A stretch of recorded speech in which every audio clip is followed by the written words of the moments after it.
Jour après jour, semaine après semaine, nos pertes s'accumulent. Et finalement, les sorties deviennent impossibles. Désormais, le camp est encerclé.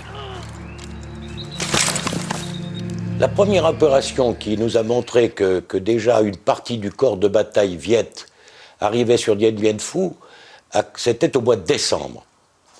Au mois de décembre, sur une opération au nord-est de Dien Bien Phu qui s'appelait le Phu Ya Tau.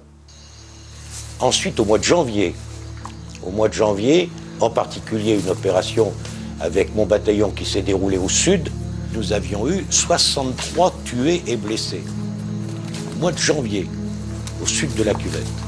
On a compris que là aussi, le corps de bataille Viet Minh s'installait autour de la vallée. Au fur et à mesure de la connaissance de l'encerclement viet, on pouvait considérer déjà que le piège jouait un peu dans l'autre sens. Chers parents, nous sommes ici depuis 2 mois. Peu importe ce que vous lisez dans les journaux, il n'y a pas de raison de vous inquiéter. C'est calme ici. Nous sommes bien protégés. Nos 28 canons lourds anéantiront les Viets si jamais ils osent attaquer, ce dont on doute à présent. On aimerait qu'ils viennent. On veut les attirer sur un champ de bataille préparé à l'avance. Quant à leur artillerie, s'ils en avaient, comment la transporteraient-ils jusqu'ici, à travers des centaines de kilomètres de jungle et de montagnes?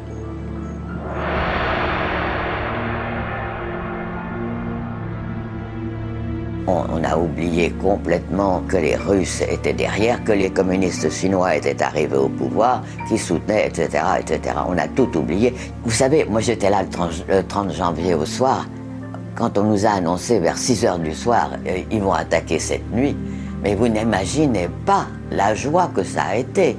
On a dansé j'assure, avec le chef de la compagnie verte du 6e bataillon avec qui j'étais. Enfin, je dormais dans leur souterrain, là. Et on s'est attrapés, on a dansé tous les deux. Ils attaquent ce soir, ça va être... Quand on pense à la suite, hein, c'est effrayant.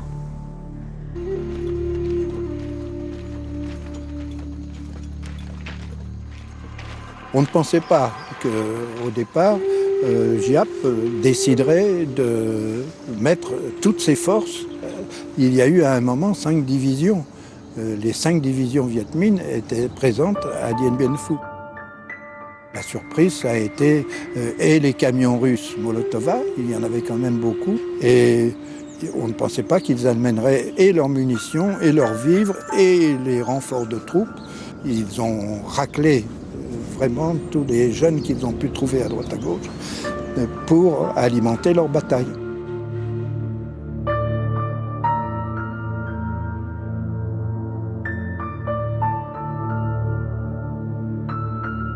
Navarre n'y croyait pas. Et pourtant, c'était un officier de renseignement, et ben, il ne croyait absolument pas aux renseignements qu'il recevait.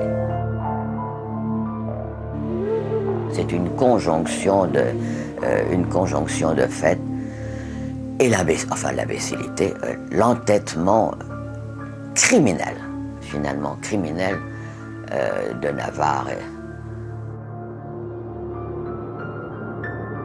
Dien Bien Phu, c'était pas du tout une forteresse, c'était une plaine entourée de montagnes, mais il s'était pas du tout préparé pour une attaque par les montagnes. Or, les Viet Minh se sont installés sur toutes les montagnes autour et ils ont commencé à tirer sur Dien Bien Phu en plongée.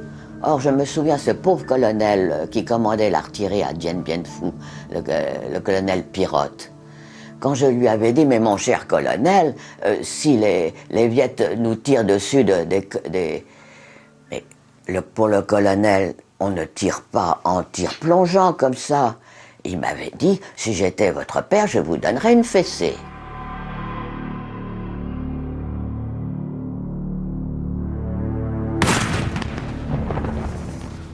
Alors imaginez le choc dans tout le camp lorsqu'ils ont enfin ouvert le feu, avec cette artillerie à laquelle nous n'avions pas cru. 300 000 obus vont s'abattre sur Dien Bien Phu dans les semaines à venir. c'est l'attaque du 13 mars, c'est la surprise du 13 mars. Un des plus solides bataillons sur la colline Béatrice, un bataillon de Légion, un colonel commande l'ensemble et qui a eu tout le temps de s'installer, qui est là depuis 3 mois et qui tombe en quelques heures. On s'aperçoit que l'artillerie, d'une part, est neutralisée parce que ses alvéoles sont visées par les Viettes et elle ne peut pas réagir et elle ne peut pas empêcher les canons Viettes de tirer sur nous. L'attaque de Béatrice en particulier est celle qui a commencé un peu à marquer les esprits. Ça a été la confirmation que Giap avait l'intention de mener cette bataille décisive.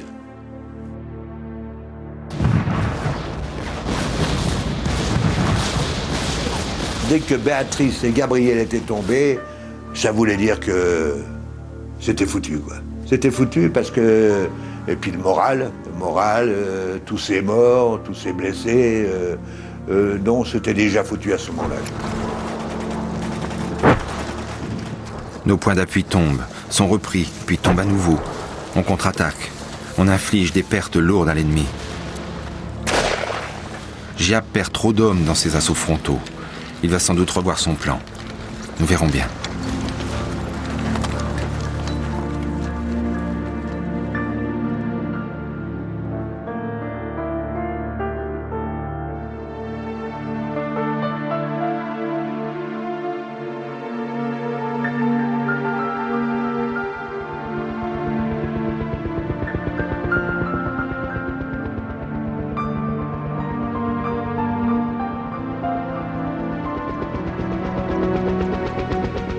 On était tellement étonnés de cette masse d'artillerie qui nous tombait dessus. Parce que quand même des 10-15 000 coups à chaque fois, c'était beaucoup. Et voir les pitons au fur et à mesure tomber avec les duels d'artillerie, et puis la contrepartie ne se faisait pas, quoi. On était complètement dépassés. Ça... Le monde entier a les yeux fixés sur la citadelle de Dien Bien Phu et ses héroïques défenseurs commandés par le colonel de Castres. La bataille se poursuit depuis des semaines avec un acharnement inouï. Au ruée Viet Minh, nos unités ripostent par d'incessantes contre-attaques et infligent d'énormes pertes aux troupes communistes. En ces heures décisives de la grande bataille, toutes nos pensées vont vers ceux de nos camarades qui, là-bas, combattent avec un héroïsme exceptionnel et tombent au nom de toutes les nations libres et pour le plus grand honneur de notre armée. Il y a eu 17 gouvernements pendant la guerre d'Indochine. Eh bien, ce manque de politique a fait que la France, en quelque sorte, a eu mauvaise conscience. Et que, d'autre part, vous aviez quand même un parti communiste qui était très important, qui avait un pourcentage important. Ce parti communiste sabotait nos munitions et les grenades explosaient dans les mains. Ce parti communiste envoyait des agents. Donc, la France était divisée, n'avait pas de politique, et ce corps expéditionnaire, effectivement, se sentait un peu perdu. Il y a incontestablement eu des formes d'action extrêmement activistes, où on a arrêté des trains de munitions, par exemple, des militants communistes. On cite souvent l'exemple de Raymond Dien, qui est une jeune femme emblématique, qui se couche devant un train chargé de munitions à destination d'Indochine. Et puis, bon, les communistes mènent également une lutte, disons, plus directement politique, autour de l'affaire Henri Martin, par exemple, qui leur permet de rassembler un tout petit peu autour d'eux des bonnes volontés. Il commence à y avoir, au-delà des opposants traditionnels communistes ou compagnons de route, il y a quand même une fraction de l'opinion française qui dit que cette guerre n'a plus de fondement national, cette guerre épuise la France, et puis surtout que cette guerre est en train de dégrader rapidement l'image de la France dans le monde. Et c'est grave aux yeux de beaucoup de Français. Henri Martin est enfermé au bagne de Melun pour avoir écrit et diffusé des tracts contre la guerre d'Indochine. Les jeunes de mon âge, j'ai cherché à les emmener le plus nombreux possible au maquis. S'ils avaient été tués, j'aurais pas été satisfait qu'ils aient été tués, c'est évident. Mais j'aurais pensé qu'il fallait prendre le risque, comme je le prenais moi-même, pour libérer la France. Mais là, je dis, dans cette guerre injuste, je suis obligé de raisonner tout à fait autrement, parce que je sais que cette guerre, puisqu'elle est injuste, elle sera perdue. C'est une guerre pour rien, quoi. Et on fait tuer des jeunes Français pour rien. Donc, en luttant contre cette guerre, je lutte pour la vie de ces jeunes Français. Si les gouvernants avaient présenter au peuple français cette guerre d'un